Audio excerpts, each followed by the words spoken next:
जीवन संघर्ष आणि युवकांसाठी प्रेरणादायी वारसा। छत्रपती संभाजी महाराजांचा जन्म 14 मे 1657 रोजी पुरंदर किल्ल्यावर झाला। हे छत्रपती शिवाजी महाराज आणि महाराणी सईबाई यांचे थोरले चिरंजीव आणि मराठा साम्राज्याचे दुसरे छत्रपती होते। मग या छत्रपती संभाजी महाराजांचा जन्म या महाराष्ट्राच्या मातीत झाला। ते संभाजी महाराज होते तरी कसे, किंवा छत्रपती संभाजी महाराज म्हणायचं तरी कोणाला? प्रश्न पडलाय का कधी? संभाजी महाराज कोणाला म्हणायचं? सईबाईंच्या पोटी जन्माला आलेलं निरागस बाळ म्हणजे संभाजीराजे। इंग्रज डच फ्रेंच यांसारख्या अत्याचारांचा कर्तन काळ म्हणजे संभाजीराजे। एकीकडे संयमाचा घाट म्हणजे संभाजीराजे, सळसळत्या रक्ताची लाट म्हणजे संभाजीराजे, आम्हा मराठ्यांना आलेली हिंदुत्वाची जाग म्हणजे संभाजीराजे, महाराष्ट्रातलं माणुसकी मोजण्याचं माप म्हणजे संभाजीराजे, आणि तुमचा माझा आणि अखंड हिंदुस्थानचा बाप म्हणजे संभाजीराजे, बाप म्हणजे संभाजीराजे। संभाजी महाराजांचं वय वाढत चाललं होतं। अशा वेळेस शिक्षणाची जबाबदारी घेणार तरी कोण? आणि कडाडला मासाहेब अजून दुसरा शिवाजी घडवायचं सामर्थ्य या जिजाऊत नक्कीच आहे सांगत जिजाऊ नावाच्या चालत्या बोलत्या विद्यापीठामध्ये संभाजी महाराजांचं शिक्षण सुरू झालं।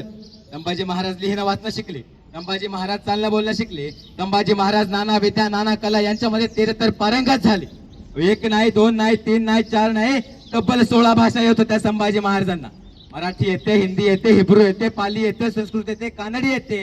एवढंच नाही तर हेनरी ऑफ जनरल लिहून ठेवतो या छोट्याशा युवराजाला इंग्रजी सुद्धा येते, म्हणजेच 350 वर्षापूर्वी माझ्या शंभू राजाला इंग्रजी सुद्धा येत होती।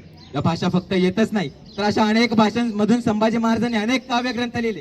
राजकारणाची चर्चा करणारा बुधभूषण नायिका असे अनेक ग्रंथ संभाजी महाराजांनी लिहिले। वयाच्या 14व्या वर्षी संभाजी महाराजांनी बुधभूषणम नावाचा ग्रंथ लिहिला आणि या बुधभूषणम मध्ये संभाजी महाराजांनी श्री गणेशाचं सुद्धा वर्णन केले। हे सर्व सुरू असताना अखंड हिंदुस्थानचं आराध्य दैवत छत्रपती शिवाजी महाराजांचं आकस्मिक निधन झालं।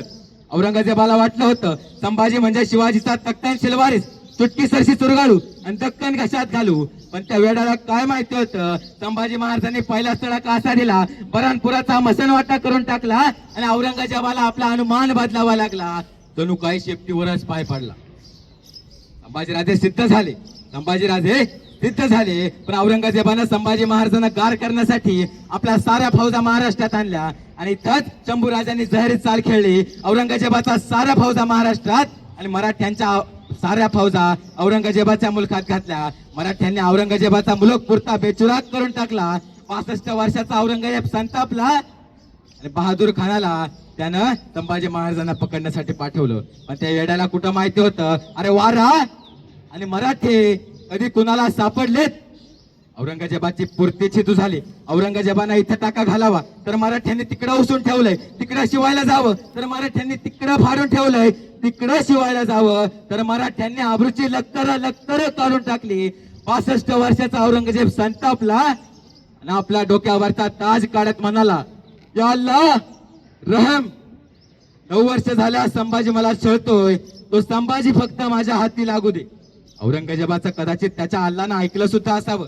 उघड्या मैदानावर संभाजी महाराजांना कधीही पराभूत न करू शकणाऱ्या औरंगजेबानं संभाजी महाराजांना गद्दारी करून मोजक्या सैन्यानिशी असताना संगमेश्वरावरती पकडलं। संभाजी महाराजांना बहादूरगडाकडे आणण्यात आलं। औरंगजेबाला वार्ता कळाली, आलनला औरंगजेब बहुत खूप लाया जाए उसे शानो शौकत से, पहनाया जाए तख्ता गुला। आतापर्यंत राजा रजवाड्यांच्या कपड्यांमध्ये फिरला असेल, आता विदूषकी झबली घाला त्यांना।